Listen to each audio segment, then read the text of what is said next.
거룩하신 주님 감사합니다. 오늘도 저희들에게 변함없이 또 한 주간을 허락하여 주시고 주님의 거룩한 날, 복된 날을 저희들에게 또 허락하여 주셔서 오늘 이 시간도 주의 백성들이 주 앞에 나와 한 마음으로 한 몸으로 한 입술로 주를 경배하게 하시고 찬양하게 하시고 그리고 말씀을 증거하며 진리의 말씀을 들을 수 있도록 인도하심을 감사합니다. 이 시간도 성령님 함께 하시고 저희들에게 꼭 필요한 것으로 채워주시고 오늘 저희들이 드린 이 예배를 통해서 우리 마음속에 하나님의 영광의 빛을 받아 우리 성도들의 삶을 통해서 그 영광의 빛을 드러내며 살아가는 아름답고 거룩하고 자랑스러운 천국 백성들의 삶이 될 수 있도록 은혜를 허락하여 주옵소서. 남은 시간도 주께 의지합니다. 주님께서 친히 함께 하시고 인도하여 주시옵소서. 오늘 이 예배 전체를 주님께 의지하옵고 감사드리며 우리 구주 예수님 이름 받들어 간절히 기도드리옵나이다. 아멘.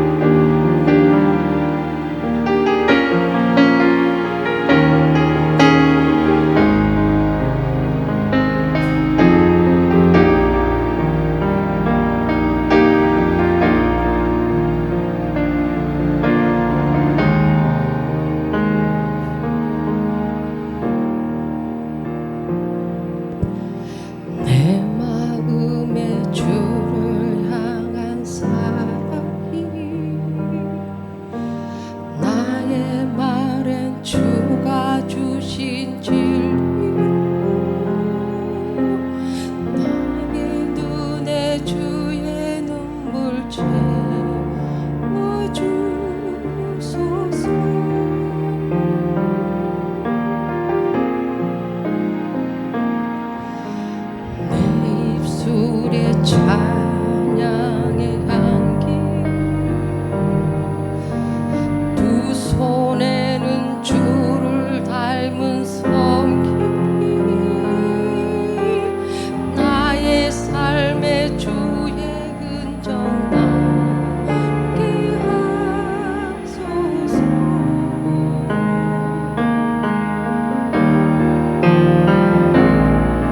하나님의 영원히 함께하리. 십자가의 길을 걷는 자에게 순교자의 삶을 사는 이에게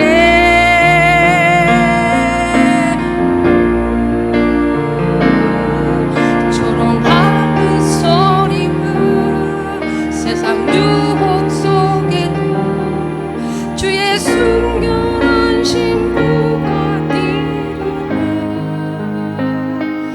내 소원 주님께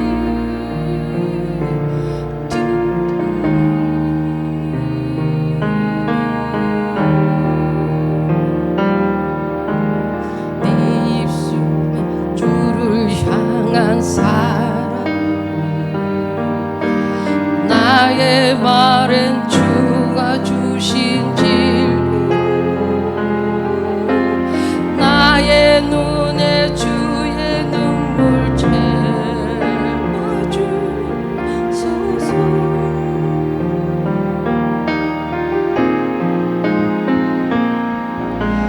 내 입술에 찬양의 향기가 두 손에는 주를 닮은 섬김이 나의 눈에 주의 눈물 채워주소서.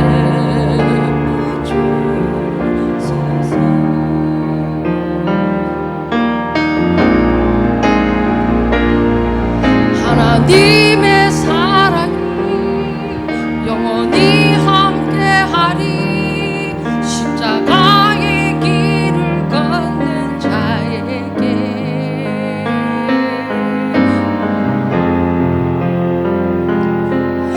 순교자의 삶을 사는 이에게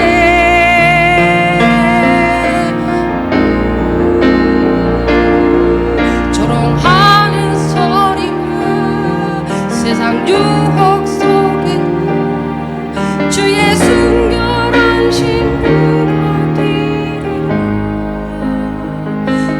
내 생명 주님께 드리리.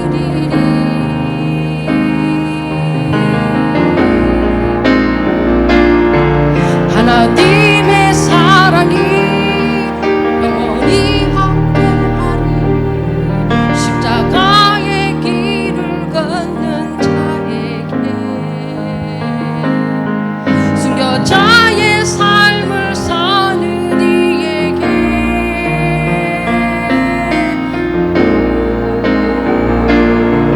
조롱하는 소리와 세상 유혹 속에도 주의 순결한 신부가 되리라.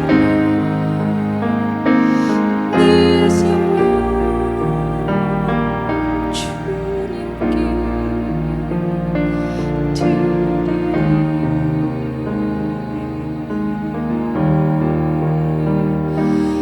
내 생명 주님께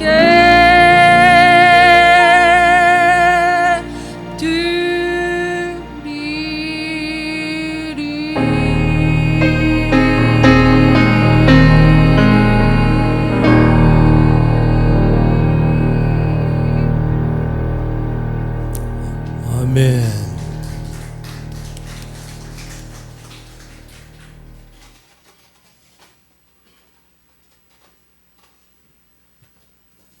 말씀 보겠습니다. 본문 말씀은 같습니다. 지난주하고 같습니다. 우리 함께 읽겠습니다. 시작. 그런즉 어찌하리요 우리가 법 아래 있지 아니하고 은혜 아래 있으니 죄를 지으리요 그럴 수 없느니라. 우리는 죄와 죄 짓지 마라. 은혜 아래 있으니까 죄 짓지 말고 착하게 살아라. 그런 말이 아니고 이미 우리는 은혜 세계로 들어와 있는 존재가 됐기 때문에 이제 우리는 죄하고 상관없는 그런 자들이다. 그런 말씀이라고 그랬어요. 그래서 지난 시간에 이제 이 말씀을 계속 설명을 하다 보니까 죄에 대한 개념, 순종에 대한 개념, 그 다음에 아버지라는 그 개념, 아들이라는 개념, 지난주에 설명을 드렸어요.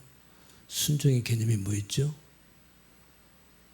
하나님은 모든 만물에다가 당신의 쉽게 말하면 진리를 담아 놓으셨어요.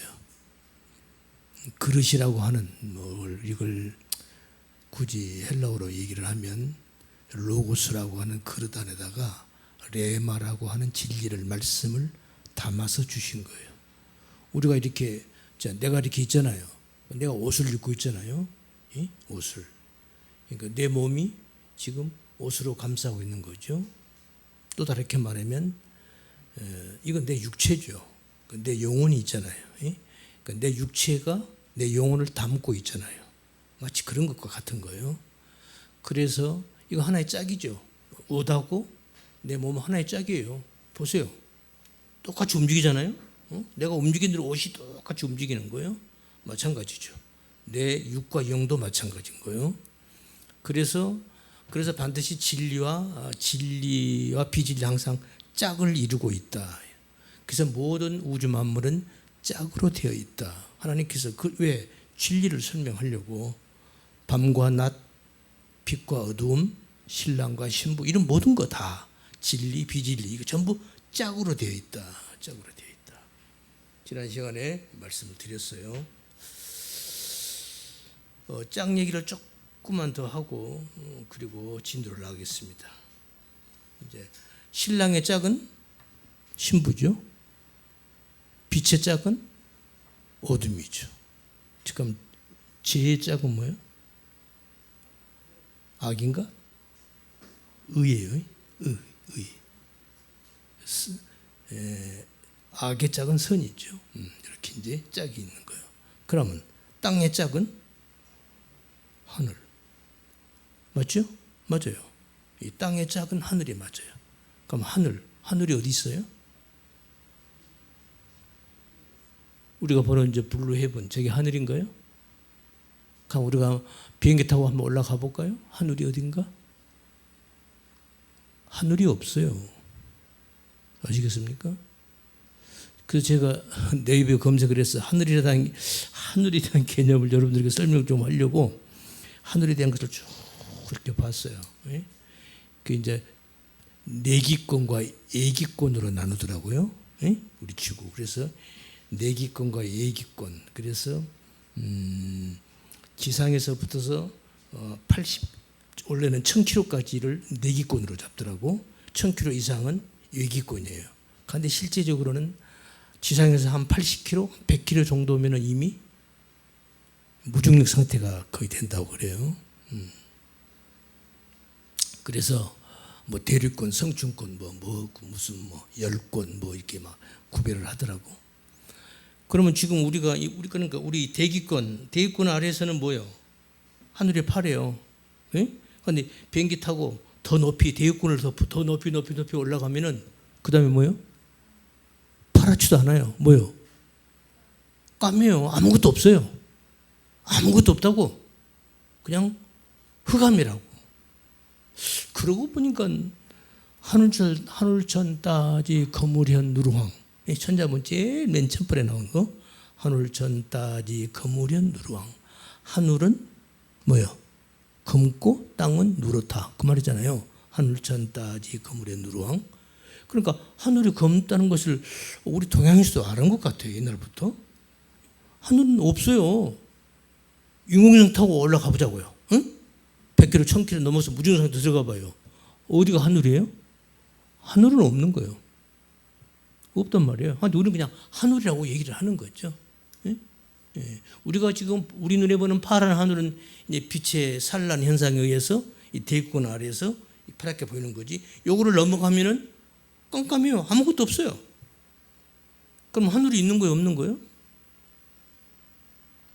있는 거예요? 없는 거예요? 없어요.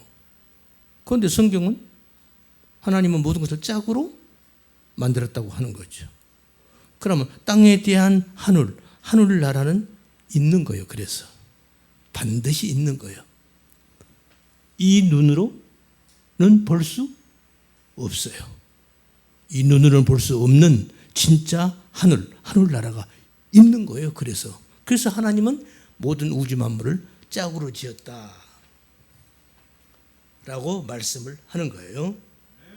그러니까 이 말씀을 하고 싶어서 지난 시간에 이 말씀까지 했어야 되는데, 그래서 진리와 비진리는 반드시 나누어져 있어야 한다. 그래야 설명이 되니까. 그래서 하나님께서는 반드시 당신의 자녀들에게 그 진리를 설명해 주시기 위해서 그 비진리를 가까이에 두신 거예요. 알아먹으라고. 근데 우리 인간이 알아먹어요? 못 알아먹어요? 못 알아먹는 거예요. 못 알아먹어요. 알아먹는 사람이 한 사람도 없어요. 왜 그렇죠? 이유가 있죠. 우리 성경에 보면 우리 쪽에도 있고 하나님 쪽에도 있는데 하나님이 차단시켜 버렸어요. 알아먹을 수 있는 눈과 귀를 하나님이 막아버렸다니까요. 왜죠? 우리 인간이 악해졌기 때문에, 죄로 인해서 악해졌기 때문에 아예 차단시켜버린 거예요. 그래서 몰라요. 알 수가 없는 거예요.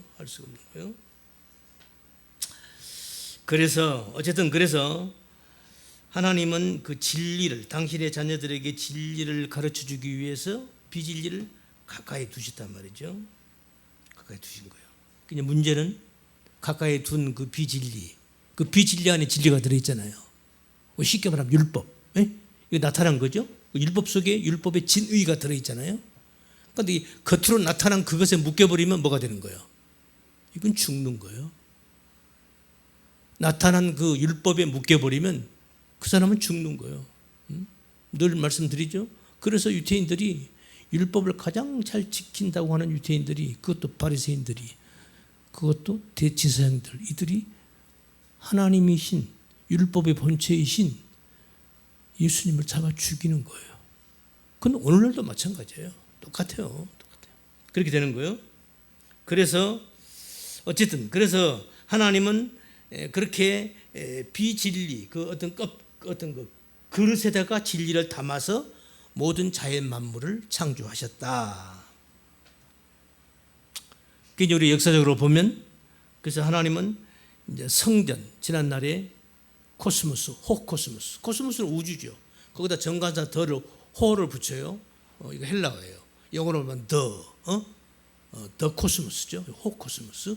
그 정관사 더를 붙이면 성전이 되는 거예요. 정관사를 떼면 그냥 코스모스는 우주잖아요. 코스모스 우주잖아요. 우주. 왜 코스모스를 우주라고 하죠? 하나님께서 그 우주를 말하는 질서정연하게 하나님은 우주 만물을 창조한 거예요. 질서정연하게. 질서가 정연하다, 그런 의미를 코스모스가 담고 있어요. 그래서 하나님의 성전도 하나님 성전 뜰에서 성소에서 지성소, 이게 순서가 쫙 있어요. 그런 가는 그 하나님 앞에 지성소까지 들어가는 그 과정이 순서가 딱 정해져 있다고.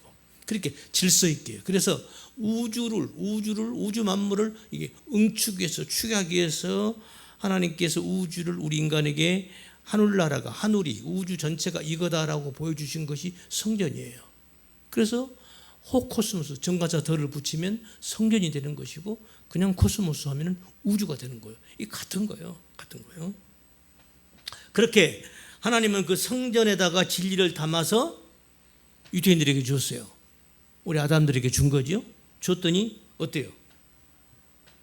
어떤 이들은 그 성전, 그 호코스모스를 통해 진리에 도달하는 이들이 있는 반면에, 어떤 이들은 죽어라고 그 성전만을 섬기는 거예요. 대부분이 그렇죠.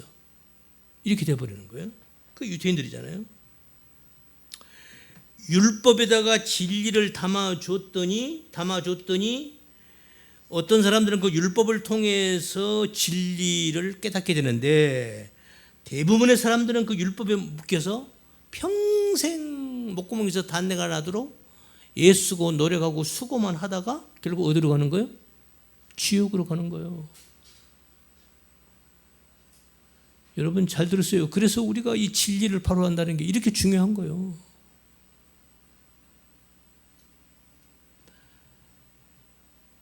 하나님이 희생제사에다가 진리를 담아줬어요. 양 잡아서 나한테 제사를 드려라. 그러니까 그 희생제사 속에는 그 희생제사의 진의가 뭐죠? 예수님의 십자가를 말하는 거잖아요. 이제 우리는 알죠? 아직도 그거 모르신 분 계신가요? 신앙생활 오래 하신 분들 이제 아시죠? 예. 그 양을 잡아서 하나님께 제사 드리는 그 희생제사는 예수님의 십자가를 말하는 거예요. 그래서 히브리 기자가 그러잖아요. 예수님께서 당신이 제사장이 돼가지고 당신이 제물이 돼서 단번에 제사를 완성시켜 버렸다, 이렇게 말하잖아요. 히브리서에서. 그러니까 그 구약시대 때 그 희생제사는 바로 예수님의 십자가의 죽음을, 그 내용을 담아서 그걸 깨달으라고 이스라엘 백성들에게 준 건데, 그 내용은 보지 못하고 그 껍질에, 겁대기에 묶여버린 사람들은 죽으라고 제사만 드리는 거예요. 그럼 그걸로 결국 어디 가는 거예요? 불못에 떨어지는 거죠. 그런 거예요. 근데 문제는 우리 인간의 눈과 귀, 우리 인간의 마음, 우리 인간의 눈과 귀는 그런 어떤 그 비가시적인 것을, 조금 전에 말씀드렸죠. 서두에 하늘나라, 우리 눈에 보여 안 보여? 안 보여요. 아무리 우주 비행기 타고 가봤자 껌껌한 그냥 공간, 그냥 무한한 공간이라고 없어요. 그렇게 비가시적인, 그러니까 하나님 나라는 우리 이 육신의 눈으로는 비가시적인 거죠. 볼 수 없는 거란 말이죠. 그 비가시적인 것을 볼 수 있는 능력이 우리 인간의 이 눈과 이 귀로 듣고 볼 수 없어요. 마음으로도 알 수 없어요. 없단 말이죠. 그래서 이제 하나님께서 우리에게 새 눈과 새 귀, 새 마음을 주셔야만 되는 거예요. 그래야 하나님 나라를 볼 수 있고 하나님의 음성을 들을 수 있고 하나님의 말씀을 들으면 그 말씀을 마음으로 깨달아 이해할 수 있게 되는 거예요. 할렐루야. 그럼 어떻게 그렇게 되죠? 어떻게 하나님이 어떻게 주시는 거죠? 그게 뭐예요? 그게 바로 성령의 임재예요. 성령의 임재라고. 그래서 구약 성경의 이 말씀을 조금 더 설명을 하자면 신명기 29장을 보면요, 4절 말씀인데, 그러나 깨닫는 마음과 보는 눈과 듣는 귀는 오늘날까지 여호와께서 너에게 주지 아니하셨느니라. 하나님이 안 주신 거예요. 에덴 동산 신라고 온 이후로 하나님 우리 인간에게 이 보는 눈, 들을 수 있는 귀, 알아들을 수 있는 마음, 이걸 주지 않으신 거예요. 그러니까 모르죠. 알 수가 없어요. 이사야서 보면은 35장에 보면은 그때 소경의 눈이 밝을 것이며 귀머거리가 귀가 열릴 것이며, 이제 언젠가는 눈으로 보고 귀로 들을 수 있는 그때가 온다는 거야. 이사야 선지자는 벌써 예수님 한 700년 전 어간에 살았던 사람이죠. 그렇게 얘기해요. 에스겔 선지자는 조금 거의 동시대 조금 후이죠. 또 새 영을 너희 속에 두고 새 마음을 너희에게 주되 너희 육신에게서 굳은 마음을 제하여 부드러운 마음을 줄 것이며, 이제 이게 점점 우리에게 이제 새 마음, 새 눈, 새 귀, 들을 수 있고 볼 수 있는 귀와 눈을 새 깨달을 수 있는 마음을 주실 그때가 온다는 거야. 이미 이걸 벌써 이제 구약에서 예언을 해 놓는 거예요. 그래가지고 이제 예수님이 오셨어요. 예수님께서 탁 해당해서 딱 성경 한 구절을 읽잖아요. 그 구절이 이거예요. 주의 성령이 내게 임하셨으니 이는 가난한 자에게 복음을 전하게 하시려고 내게 기름을 부으시고 나를 보내사 포로된 자에게 자유를, 눈먼 자에게 다시 보게 함을, 전파하며 눌린 자를 자유케 하고. 그래서 이 말씀을 하신 거예요. 할렐루야. 이제 너희들이 진짜 눈으로 보고 귀로 듣고 마음으로 깨달아 알 수 있는 때가 이제 온 거야. 예수님 말씀하신 거예요. 그런데 이것도 제한적이죠. 아무나 다 듣고 깨닫는 게 아니잖아요. 아무나 다 듣고 아무나 다 보고 보는 게 아니잖아요. 아무나 다 듣고 본다고 해서 깨닫는 게 아니잖아요. 그 어떤 자들이 듣고 보고 깨닫는 거예요? 하나님의 택함을 입은 자들인 거예요. 그들에게 새 성령이 성령이 임하시고 그들이 듣고 보고 깨닫게 되는 거예요. 할렐루야. 그러니까 여러분, 말씀을 듣고 깨닫는다는 것이 이렇게 중요한 거예요. 그러니까 모든 말씀의 초점은 여기 있는 거예요. 깨닫는 데 있는 거예요. 그래서 지난 시간에 순종의 의미가 뭐라고 그랬어요? 이거 하세요? 네. 저거 하세요? 네. 그런 게 아니라고 그랬죠? 진리를 보는 눈을 가진 그 상태, 내가 지금 어떤 하나님의 말씀을 듣고 그 말씀을 이거네? 그 진리의 말씀을 듣고 그 말씀을 듣고 깨달아 그 마음을 갖고 있는 그 상태, 그래서 being이라는 말을 썼어요. 그 상태를 말하는 거예요. 이게 순종이에요. 이게 순종이에요. 이제 그 상태가 되면 우리가 말하는 어떤 이제 행함이 그 다음에 나오게 되어 있어요. 아직 안 나올 수도 있어요. 당장은. 하지만 언젠간 나오게 되어 있다 이 말이죠. 아멘. 그래서 순종의 의미가 그런 거다. 믿음도 마찬가지고. 회개가 뭐예요? 회개도 마찬가지인 거예요. 그 전에 회개 공부 한번 한 것 같은데 옆으로 빠지니까 놔두고. 그래서 이제 성령이 오시면 예수님께서 평소에 가르치신 것들, 예수님 그러잖아요. 이제 그가 보혜사 성령이 오면 내가 너에게 가르친 것을 기억나게 하고 생각나게 하고 기억나게 하리라. 맞죠? 네? 그래서 깨닫게 되는 거예요. 그러니까 예수님께서 살아생전에는 성령님이 오셔서 안 오셨어? 아직 안 오신 거예요. 그러니까 제자들이 못 알아듣는 거예요.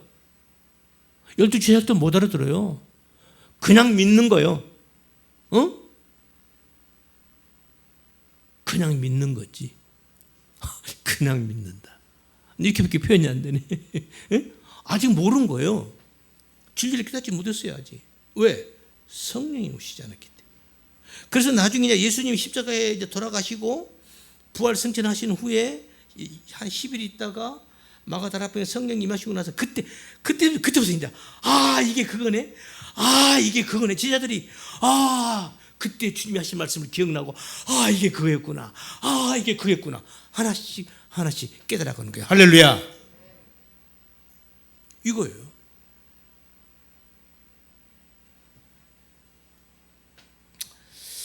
여기서요 아주 중요한 우리가 하나의 어떤 문제를 우리가 한번 생각해 볼 수 있어요.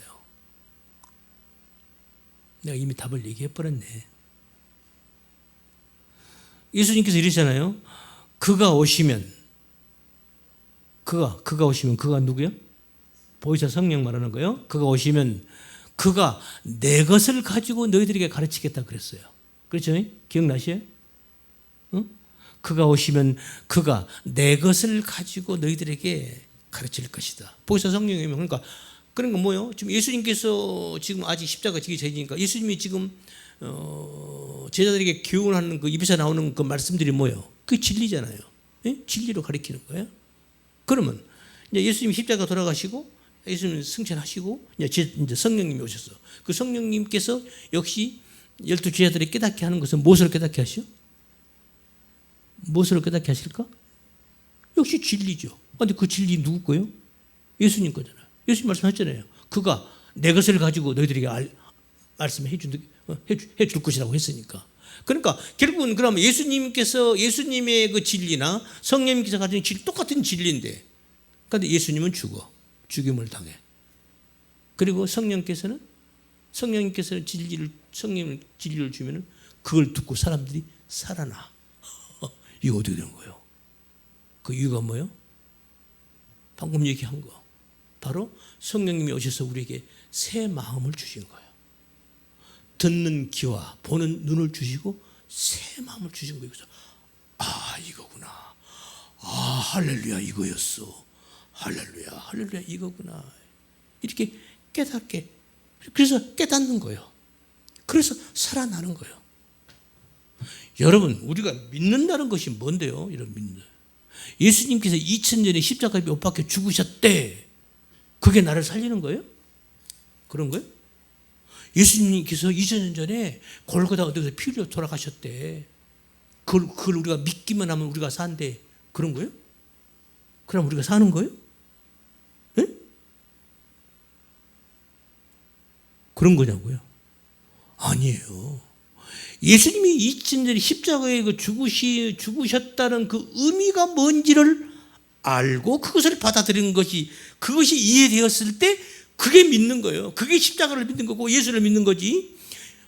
예수님이 십자가에 죽으신 그 이 의미도 모르고 이해도 모르고 그냥 예수님이 이전에 십자가에 돌아가신 것은 나를 위해 죽으신 거래. 요거 믿으면 천국 간대. 아멘. 그러면 아멘. 그러면 천국 가는 거냐고요? 그런 거예요? 그런 게 어디 있어요?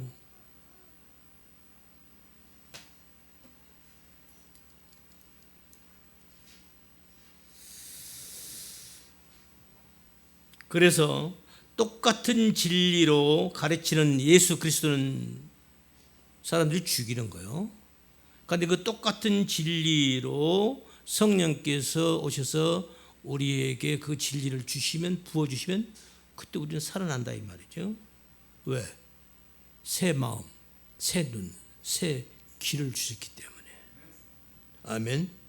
이게 깨달음을 말하는 거예요. 깨달음. 이거구나. 그러니까 여러분이 지금 보세요. 지금 여러분이 이렇게 제가 하는 말씀을 이렇게 듣고 있잖아요. 그런데 여러분들 들어 다 각자 나름대로 자기 나름대로 듣는 거예요. 아시겠죠? 그러니까 이거 지금 가만 앉았으니까 모르죠. 그러니까 언제 알아요? 그분이 평소에 행동하는 거 보면 알아요. 이 사람 지난주에 말씀한 것도 날탱으로 들었네. 금방 나타나요. 그 사람이 평소에 하는 행위를 보고 그 사람이 평소에 하는 말을 하는 거 들어보면 이 사람 아직 이걸 깨닫지 못하고 있구나. 이 사람은 뭔가 알고 있네. 이렇게 나타나는 거예요. 아멘. 이해가 되셔요? 그러는 거예요. 그래서 우리의 믿음이라고 하는 것은, 우리의 영혼이라고 하는 것은 그래서 성장하는 거예요. 성장하는 거예요.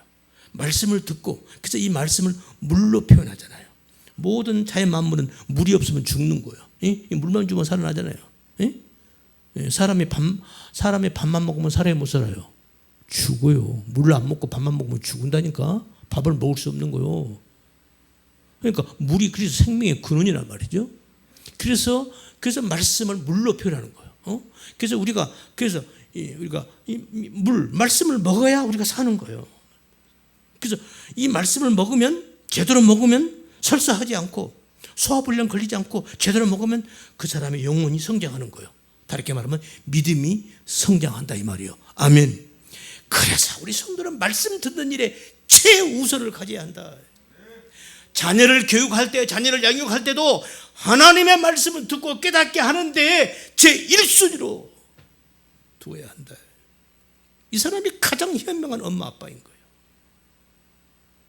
돈 억만장자로 벌면 뭐예요?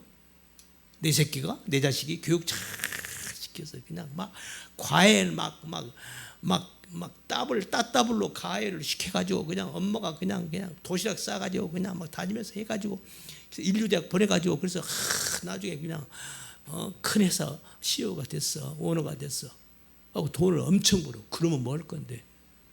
그 자식이 마음속에 예수님이 없다고 한다면 그게 무슨 의미냐고요? 에? 그게 무슨 의미냐니까. 에? 그게 무슨 의미예요?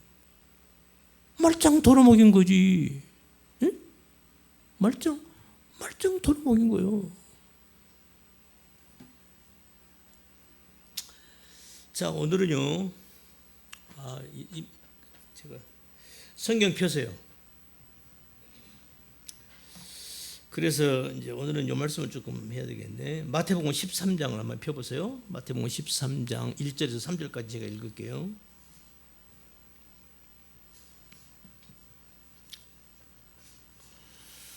마태복음 13장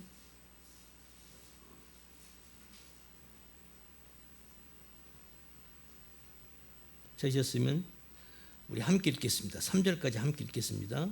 읽습니다. 시작. 그날에 예수께서 집에서 나가사 바닷가에 앉으시며 큰 무리가 그에게로 모여 들르거늘 예수께서 배에 올라가 앉으시고 온 무리는 해변에 섰더니 예수께서 비유로 여러 가지를 저희에게 말씀하여 가라사대 씨 뿌리는 자가 뿌리러 나가서, 이런 것이죠. 여기서 그날에 예수께서 집에서 나가서 바닷가에 앉으심에 2절인가요? 큰 무리가 그에게로 모여들거늘. 그래서 큰 무리가 나왔어요. 그 다음에 예수께서 배에 올라가 앉으시고 온 무리, 또 무리가 또 나왔어요. 큰 무리, 온 무리. 해변에 섰더니, 그 다음에 예수께서 비유로 여러 가지를 저에게 말씀해 가라사대 비유로 말씀을 하시는 거예요. 자, 여기서 큰 무리와 온 무리가 나왔어요. 자, 이것은 우리말로 보면요, 이건 다 똑같은 사람으로 이거 표현이 보이잖아요. 그렇죠? 아니에요. 원문을 보면 그렇지 않아요. 여기서 큰 무리는요, 복수예요. 그리고 뒤에 큰 무리는 복수고 뒤에 온 무리는 단수예요. 이게 이상해. 이거 문법적으로 어법이 안 맞는 거예요. 사실 이게 문법적으로 따지면요, 어떻게 무리가 단수가 되죠? 집합명사로? 똑같은 오클로스라는 낱말인데요. 그래서 영어 성경을 보니까 앞에 큰 무리는 crowd, CROWDS를 붙였어요. crowds, 복수예요. 그리고 뒤에 온 무리는 그냥 단수 crowd로 썼어요. S가 빠졌어요. 그러니까 단수인 거예요. 영어 성경 그렇게 표현을 했더라고. 그러니까 이게 이제 헬라어 원문을 보면은 이게 복수 단수로 나와요. 그러니까 이게 그러면 이 큰 무리하고 온 무리하고 동일체요, 동일체가 아니요. 동일체가 아닌 거예요. 다른 거예요, 이게. 그러니까 우리말 성경에 이제 이런 명점이 있어요. 그래서 여기서 큰 무리, 온 무리 이 둘이가 나오는데, 그래서 여기서 그래서 여기서 큰 무리는 오클로스예요. 오클로스의 복수니까 오클로스의 복수 오클로이로 썼고, 그다음 밑에 온 무리는 오클로스, 그냥 단수로 썼어요. 여기서 아주 중요한 말이 나와요. 여기서 뒤에 단수인 오클로스는요 12제자를 가리키는 거예요. 12제자를 가리키는 거예요. 이게 이 12제자, 지난 시간에 제가 그 아버지와 아들에 대한 개념을, 아버지와 아들에 대한 개념을 제가 얘기를 했어요. 아버지의 개념이 뭐라고 그랬어요? 히브리 말로 아버지를 아부라고 한다고 그랬죠. 알렙과 베 두 글자로 있는 아부, 이게 아버지요. 그렇게 써놓고 아버지라고 읽어요, 히브리인들은. 그 아버지라는 개념이 뭐라고 그랬어요? 기억 안 나요? 씨를 가진 자. 이게 아버지예요. 성경에서 말하는 아버지라니까. 그럼 그 씨는 무슨 씨를 말하는 거예요? 생명의 진리의 말씀을 말하는 거예요. 그래서 지금 마태복음 13장을 제가 여러분에게 소개하는 거예요. 예수님께서 지금 말씀을 뿌리러 말씀을 뿌리시는 거예요. 진리의 말, 진리의 생명의 씨앗은 말씀의 씨를 뿌리는 거예요. 요거 얘기하는 거란 말이죠. 그래서 여기서 그럼 12제자. 지금 그러니까 여기서 뒤에 앞에 큰 무리는 복수고요. 그것은 일반인들을, 불특정 다수 일반인들을 말하는 거고, 그 다음에 어떤 무리? 온 무리. 요건 12제자를 가리키는 거예요. 요게 이제 마태복음에 나오는데, 여기 요한계시록 가보면 이게 더 확실해져요. 요한계시록 19장 정도 가면요, 거기서 허다한 무리가 있긴 해요. 허다한 무리. 똑같은 오글렀어요. 그 허다한 무리니까 사람이 하나야, 둘이야, 한 사람이야, 여러 사람이야. 아니, 그것도 단수를 써요. 아니, 그들이 누구냐면 구원받은 자들이 한 거예요. 그러면 구원받은 자들이 어떤 자들이에요? 씨를 가진 자들이에요. 그 씨를 가진 자들을 다르게 말하면 뭐예요? 그게 아들인 거예요. 아버지이고 아들인 거예요. 내가 씨를 뿌려서, 그러니까 아들은 씨를 가진 자예요. 남자니까 아버지. 그게 이제 아들이 나중에 아버지가 되잖아요. 왜? 내가 씨를 뿌리면, 자식을 낳으면, 그들은 내가 아들이었던 내가 씨를 뿌려서 자식을 낳으면, 그러면 내가 아버지가 되는 거지. 그러니까 이거 아들 얘기하는 거야 지금. 아들 얘기하는 거예요. 그러니까 성경에서 말한 여자와 딸과, 여자와 남자, 아들과 딸에 대한 개념이 뭐 우리가 말하는 뭐 고추 달렸으면 아들, 고추 없으면 딸, 그런 개념이 아니라고 그랬죠? 응? 아셨죠? 그래서 성경에서 말한 아들의 개념은 바로 이런 개념이에요. 그러니까 우리 형 권사님이 말씀의 생명의 씨앗을 가슴속에 품고 이것을 뿌리면은 우리 형 권사님은 아들이 되는 거예요. 할렐루야. 그래서 성경은 네가 아들이 되리니 이 말을 하는 거예요. 딸이 되리니 이런 말이 없어요, 성경에서. 아들이 되리니. 그렇잖아요. 성경에서 우리 모든 교회, 우리 모든 신랑, 우리 모든 신부, 우리가 전부 다 신부로 표현하잖아요. 내가 남자인데 어떻게 내가 신부가 돼? 예수님이 신랑이고 내가 신부요. 신랑과 신부를 얘기할 때는. 아셨죠? 그냥 아들, 아버지를 얘기할 때는 씨를 가진 내가 아들이야. 우리 구권사님이 씨를 가졌으면은 말씀의 씨앗, 생명의 씨, 그 말씀의 진리를 담고 있으면 우리 구권사님이 아들인 거예요. 아멘. 이것이 성경에서 말한 아들의 개념이다 이 말이야. 여기서 내가 왜 이게 다시 얘기하냐면, 지금 그 온 무리는 바로 단수예요. 그러니까 12제자를 가리키는 거예요. 그러니까 12제자를 하나로 묶어서 예수님이 지금 사도 요한이 그렇게 표현을 하는 거예요. 이게 기가 막힌 거예요. 여기까지 이해가 되십니까? 그래서 그 12제자라는 그 개념이, 그 12제자라는 개념은 그 진리를 받아서 아들이 된 존재, 이걸 말하는 거예요. 그러니까 왜 하필이면 12이냐? 12라는 숫자가 원래 어디서 나왔어요? 이스라엘의 12지파에서 나온 거죠. 그렇죠? 12지파에서. 그러니까 12제자는 이스라엘의 12지파의 완성, 아들로서의 하나님 나라에서 구속사적 역사 속에서 볼 때 구약의 이스라엘 누구요? 야곱이잖아. 야곱이 12아들이잖아요. 그 12아들, 그들이 12족장이 되고 그들이 12지파가 돼서 이스라엘 나라를, 민족을 형성하잖아요. 이게 하나님, 이스라엘은 결국은 궁극적인 이스라엘은 뭘 가리키는 거예요? 하나님 나라를 가리키는 거란 말이죠. 그러니까 육적 이스라엘은 하나님 나라의 모형인 거니까. 자, 그래서 잘 들으세요. 그래서 그 12아들, 그 12아들은, 12제자는 그 구약의 12아들이 하나님의 자녀로서 완성된 것을 의미하는 거예요. 그게 12제자예요. 이해가 되셨죠? 이거 12제자의 의미야. 그런데 12제자, 제자에서 멈추면 안 돼요. 제자에서 멈추면 안 된다고. 뭐가 돼야 돼? 아들이 돼야 된다니까. 아셨죠? 아들이 돼야 되는 거야. 그래서 오늘날 교회에서 뭐 제자 훈련 우리가 많이 그런 말 쓰잖아요. 제자로서 끝나면 안 돼요. 그 제자가 어디까지 가야 돼? 아들의 자리까지 나아가야 돼요. 이게 진짜 완전한 교육이 되는 거예요. 아멘. 아멘. 그런 거예요. 그래서 아들이 돼야 하는 것이고, 그래서 그 12제자는 바로 12지파를 말하는 것인데, 그 12지파는 야곱의 12아들이고, 이 12아들이 확장한 거 이스라엘 나라잖아요. 이건 결국 하나님 나라를 상징하는 것이고, 하나님 나라 아들들의 숫자가 12이라는 숫자야. 이게 하나의 상징적인 숫자예요. 하나, 둘, 셋, 넷, 아홉, 열둘. 이 숫자 그런 개념이 아니고, 하나의 하나님 나라의 아들로서 완성된 하나의 완성체를 하나로 묶어서 12이라고 하는 거란 말이죠. 그래서 단수로 나오는 거란 말이죠. 아멘. 이해가 되셔요? 어렵나요?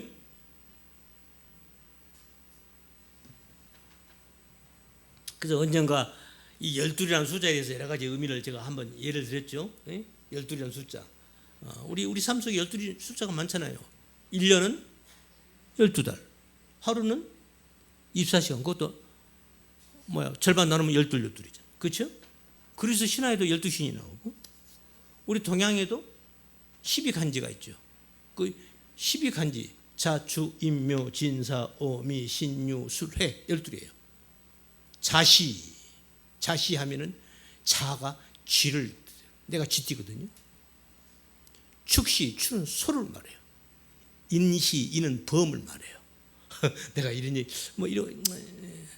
이건 제가 어려서부터 제가 우리 아버지한테 배운 거라서 이게 성격에 기가 막히게 적용이 되는 거예요. 그 자, 죽이면 진서미, 신유, 술, 해는 돼지. 이것은 시를 말하는 거예요. 시간을 말하는 거예요. 자시 하면은 11시부터 밤 11시부터 새벽 1시까지 이걸 자시라고 그래요. 아시겠죠? 그러니까 시간 얘기하는 거예요. 그러니까 이거 동양에서도 이 시간을 12로 나누어서 봤어요. 봤다고? 우리가 하늘의 별자리, 그걸 황도대라고 그러죠? 그것도 12별자리로 나눠서 보고죠. 그죠? 그 다음에, 우리 음악에서도 뭐요? 우리 음이 몇 개로 음으로 되어 있어요?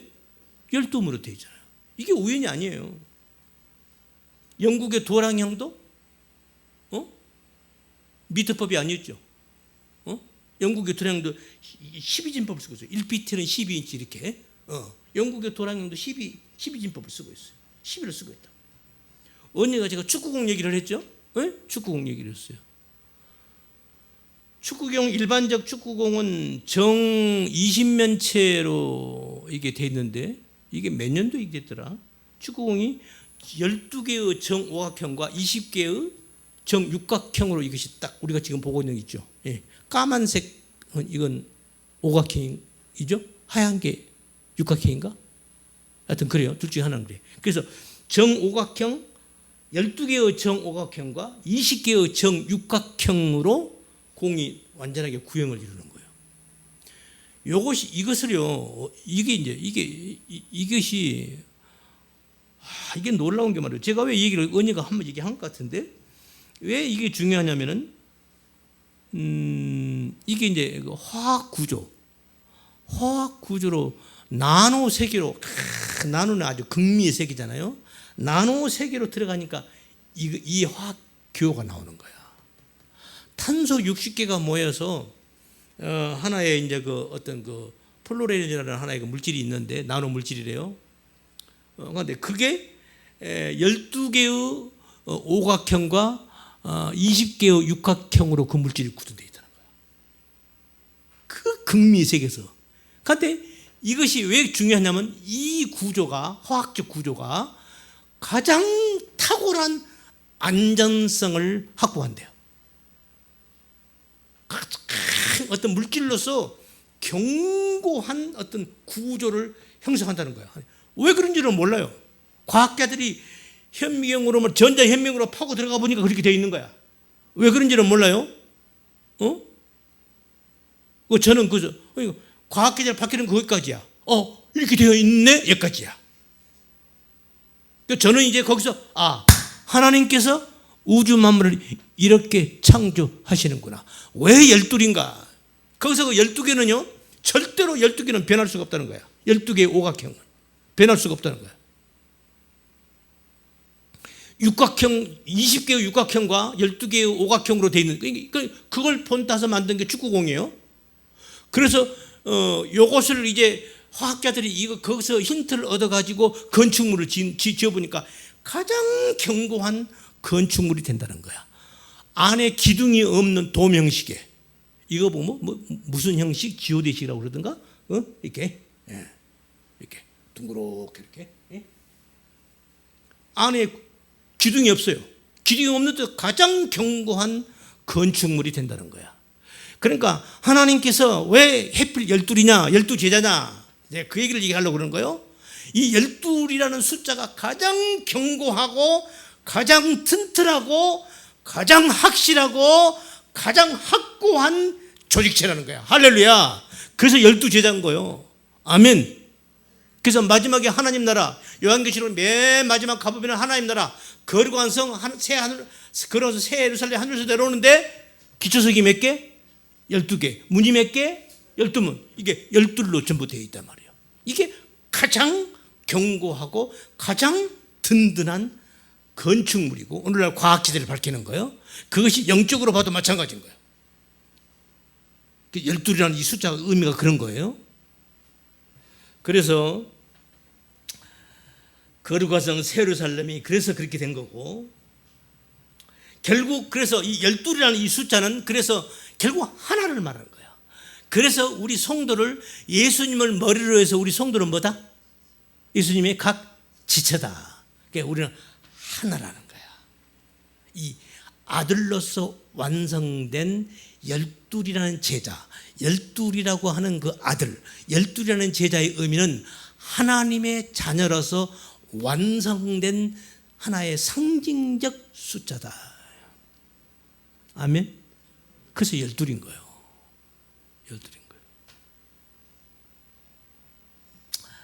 거예요. 여기서 한 명만 빠져도 큰일 나죠. 큰일 나는 거예요. 그 하나가 빠져나갔잖아요. 누가? 가룟 유다가 빠져나갔잖아요. 자살해 죽어버렸잖아요. 자기가. 네? 자살해 죽고 나니까 어떻게 해요? 11제자들이 모여서 가장 먼저 한 게 뭐예요? 사도행전에서 가장 먼저 한 게 뭐예요?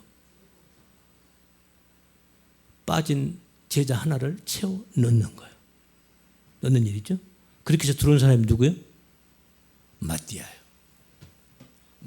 마띠아라는 이름이 뭐냐면은 하나님이 주신 뜻이에요. 하나님이 주셨다는 거예요. 그래서 선물이라는 뜻이에요. 그러니까 우리가 그래서 마띠아가 12제자에서 12제자는 구약의 12지파의 하나의 완성이니까, 그럼 마띠아는 구약으로 말하면 누구를 상징하는 걸까? 맨 막내 누구? 베냐민을 상징하는 거예요. 그 베냐민을 뭐라고 그래? 오른손의 아들, 완성된 아들을 말하는 거예요. 아멘. 이런 의미를 담고 있다. 여기서 가룟 유다 얘기를 조금만 해보면요, 가룟 유다가 자기가 예수님을 팔아넘기고 자기가 양심의 가책을 받고 자살해 버리죠. 네? 자살해 버린 거예요. 이 자살해 죽어버린 이 가룟 유다의 이중적 의미가 있습니다. 그건 가룟 유다는 한마디로 비진리의 대표인 거예요. 마치 어쩌면 이것은 지난날 우리가 예수님을 영접하기 전에 우리가 어떤 상태였어요? 우리가 뭐 비진리였잖아요. 그 비진리였던 우리가 이제 예수님의 은혜로, 하나님의 은혜로 우리가 진리의 영을 받아 우리가 이제 진리가 되잖아요. 그러니까 우리가 진리가 되려면 지난날에 비진리했던 내가 어때야 돼요? 어때야 돼? 어때야 돼? 죽어야 되는 거예요. 바로 이런 의미를 담고 있다. 그래서 저는 성경을 읽을 때요, 항상 크게 궁금했어요. 뭐냐면 구약에서 요셉을 애굽에다 팔아 넘길 때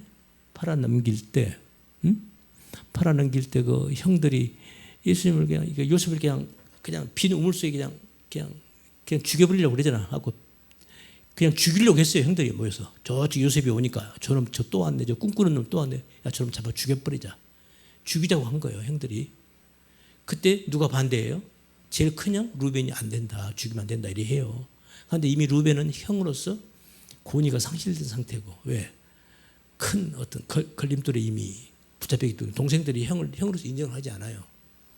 그러니까 둘째, 셋째, 넷째들이 그 다음에 앉아서 시몬, 레이, 유다 쭉 앉아가지고 저거 죽여버리자. 그때 넷째 형 유다가 야 죽일 거 뭐 있냐? 그냥 빈 우물 속에다가 죽이자 해서 빈 우물 속에 집어넣었는데 야 그렇게 그러면 안 되자. 뭐 죽일 거 뭐 있냐? 차라리 팔아버리자.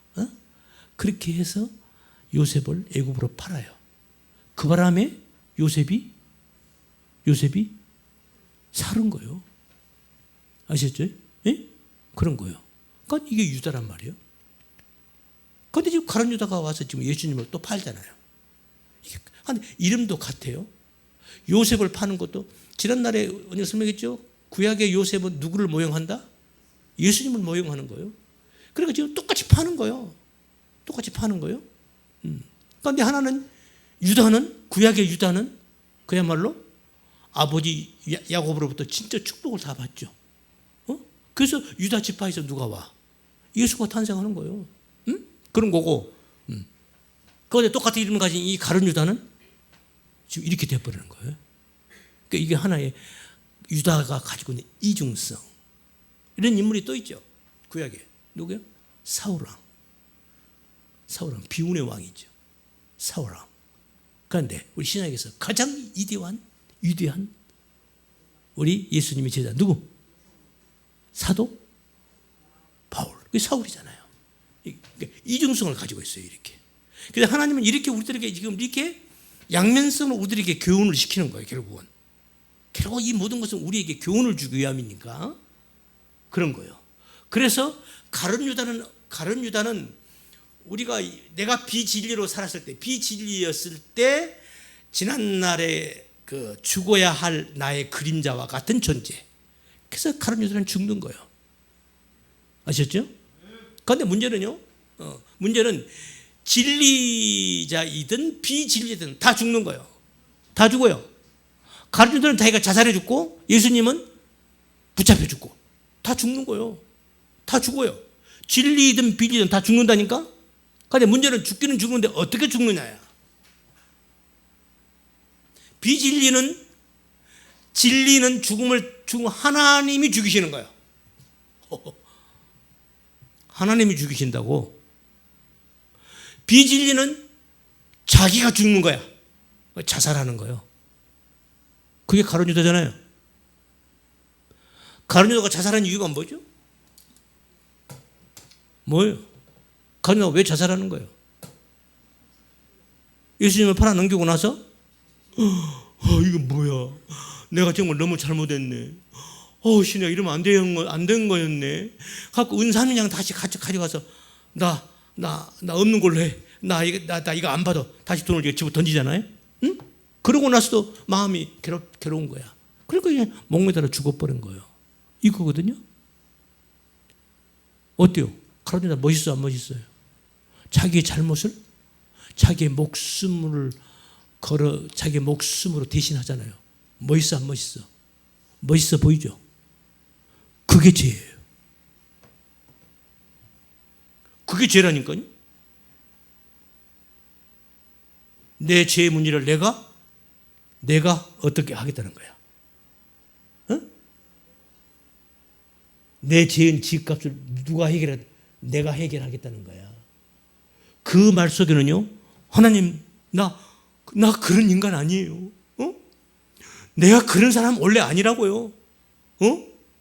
내가 우리 예수님을 내가 팔아넘기는 나 그런 나쁜 인간 아니에요. 응? 내가 증명해 보일게요. 그리고 자살해 버리는 거예요. 그런 거요? 우리 인간이 그런 존재가 아닌 거요?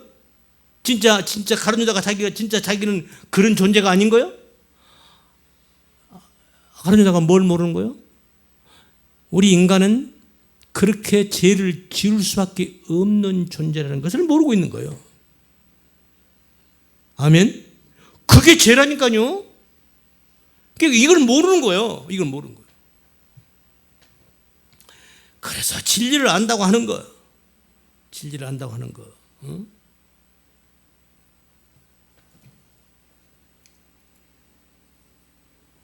그래서 이게 생명인 겁니다.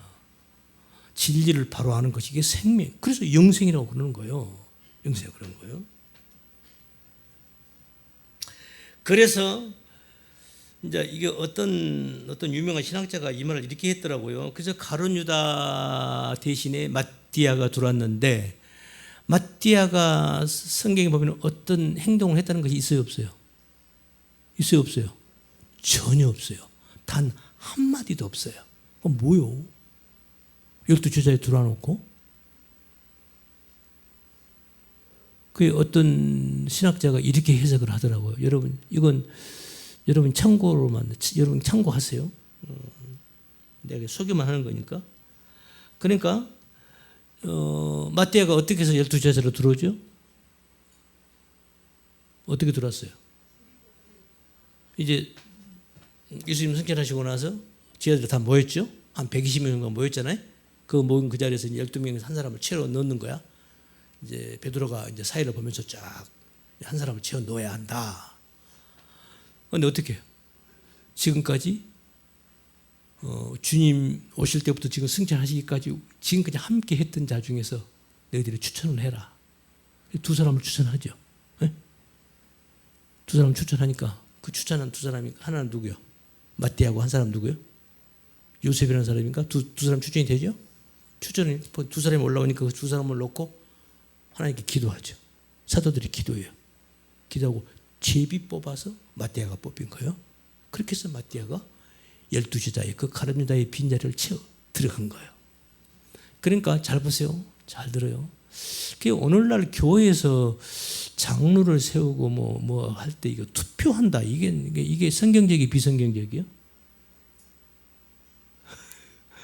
이 투표한다는 거, 제비 뽑는 거, 투표하는 거 이거 어떻게 달라요? 투표하는 것은 누가 뽑는 거예요? 우리 사람이 뽑는 거잖아요. 사람의 마음을 모아서 어떤 사람을 세우는 거예요. 이거 투표잖아요. 대통령도 어떻게 세워요? 투표하잖아요. 투표해가지고 대통령 세우잖아요. 국회의원도 세우고. 이거 사람이 세우는 거예요. 사람의 뜻을 모아서 당신 국회의원 해. 당신 대통령 해. 그런데 제비는 뭐예요? 제비는 하나님이 이미 선택해 놓은 것을 그냥 뽑는 거죠. 그렇죠? 이게 제비 뽑는 거예요. 하나님이 이미 정해 놓으신 것을 우리가 제비를 뽑아서 확인하는 거. 이게 제비 뽑는 거잖아요. 맞죠? 그래서 투표하고 제비 뽑는 게 이렇게 차이가 나는 거예요. 그러니까 마띠아를 뽑을 때 12사도들이 야 마띠아를 하자 그런 거 아니잖아요. 하나님께 기도하고 제비를 뽑잖아. 그래서 뽑힌 게 마띠아란 말이죠. 하나님이 이미 정해놓은 걸 이제 우리 사도들이 확인해서 이제 얘기한 거죠. 이게 제비 뽑은 거란 말이죠. 그런데 결론적으로 말하면 이것도 우리가 가시적으로 볼 때는 역시 그것도 누가 하고 있는 거야? 우리 사람이 하고 있잖아. 그러니까 교회에서 장로를 세울 때 우리 성도들에게 투표를 해가지고 이거 말고 다른 방법이 있어 없어? 없어요. 더 좋은 방법이 있으면 여러분 얘기하세요. 그렇게 하게. 아니 그게 없어. 만약에 목회자에 내가 당신 장로이시오. 이것도 사람이 하는 거랑 똑같이 가시줄은 그렇게 보이잖아요. 그죠? 응? 어쨌든 그래서 하나님께서 어떤 신학자가 그 얘기를 하더라고. 그래서 마띠아가 뽑혀서 12제자로 들어오긴 들어왔지만 역시 이것도 사람이 뽑은 거와 마찬가지지 않느냐. 가시적으로는 그렇지 않느냐. 그래서 하나님께서 그 어떤 그 오해를 차단하기 위해서 사도 바울이라는 사람을 하나님이 부르셔가지고 그를 마띠아 대신 그 이방인의 사도로 그 역할을 하게 한 것 아니냐. 이렇게 설명을 하더라고요. 어떠세요? 뭐 저도 그건 일리가 있다라고 생각은 들어요. 뭐 그렇다는 건 아니고 그래요. 그래서 여기서 하나만 더 말씀드리고 몇 분이에요? 하나만 더 말씀드리고 여기서 우리가 그 가룟 유다 예수님께서 가룟 유다가 자기가 나 그런 인간 아니에요. 그러면서 자기가 자살을 했을 거란 말이에요. 예수님께서 마태복음 16장에서 너희들이 나를 따라오려면 어떻게 해야 된다? 너 자신을 부인하고 그리고 자기 십자가 지고 따라오는 거야. 그럼 여기서 자기 부인이라는 게 뭐냐? 자기 부인. 나를 부인하는 거. 이게 뭐예요? 이게 자기 부인이 뭐예요? 구체적으로 여러분 나를 부인한다. 여러분들 지금까지 이거 제가 여러 번 말을 했어요. 자기 부인. 예? 믿음의 이게 믿음의 개념이라고 그랬죠? 자기 부인. 그러면 자기 부인 믿음이라는 게 자기 부인을 말하는 건 자기 부인이라는 것을 어떻게 여러분들 이해를 하고 있냐? 들어보세요. 이런 거요. 예수님께서 네 자신을 부인하고 십자가 지고 나를 따라오지 않으면 따라올 수 없다라고 얘기하니까 내가 나를 부인해야 되는구나. 그러면서 그냥 입술을 깨물면서 그냥 막 자기의 어떤 육적 어떤 그런 욕망, 욕구, 어떤 뭐 자기 자아의 어떤 그런 것 못된 습관 그것을 죽이려고 막 허벅지를 그냥 바늘로 막 찔러가면서 그래 오늘도 내가 내 남편에게 내가 져야지, 내가 죽어야지, 내 자식에게 내가 죽어야지. 이게 자기 부인인 거예요. 우리는 그렇게 생각하고 있죠, 여러분들. 그죠? 이렇게 아니고 다르게 생각하고 계신 분. 자기 부인. 어떻게 생각하고 계세요?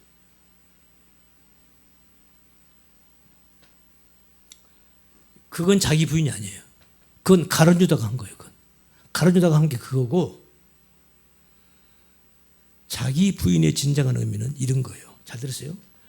하나님께서 나로 하여금 그 죽음의 터널을 통과하게 하신 그 이유가 이거구나를 아는 것. 이게 자기 부인이야. 순종과 개념이 똑같죠. 그래서 being의 문제라는 거야. doing의 문제가 아니고. 하나님께서 나로 하여금 하나님께서 나를 이렇게 끌고 하나님이 나를 하여금 이렇게 하지만 안 되는 그래서 하나님이 그러시는 나를 이렇게 나를 이끌고 가시는구나를 처절하게 깨닫고 아는 것. 그 상태. 이게 자기 부인이라니까요. 그러니까 순종과 똑같은 개념이요. 그러니까 다 같은 얘기죠. 믿음도 마찬가지고, 그렇죠? 순종도 같은 거고, 자기 부인도 같은 거고. 그래서 그 상태, 그 존재가 그런 상태가 자기 자아 인식이 그것을 깨달으면요, 그다음에 자기 부인의 자리로 나가게 되는 자동으로 가게 돼 있어요. 아멘. 순종도 마찬가지. 똑같이 그렇게 되는 거예요. 이게 자기 부인인 거예요. 그래서 마지막 12번째 아들로 하나님이 주신 선물이 누구예요? 마띠아, 오른손의 아들. 이걸 다르게 말하면 우리에게 하나님께서 수많은 창세기부터서 창세기 1장 1절부터서 하나님께서 우주 만물을 태초에 창조하시면서 모든 자의 만물 속에 당신의 능력과 신성과 모든 영광을 다 심으셔서 보셨던 모든 걸 다 우리에게 주셨잖아요. 다 선물이잖아요. 예?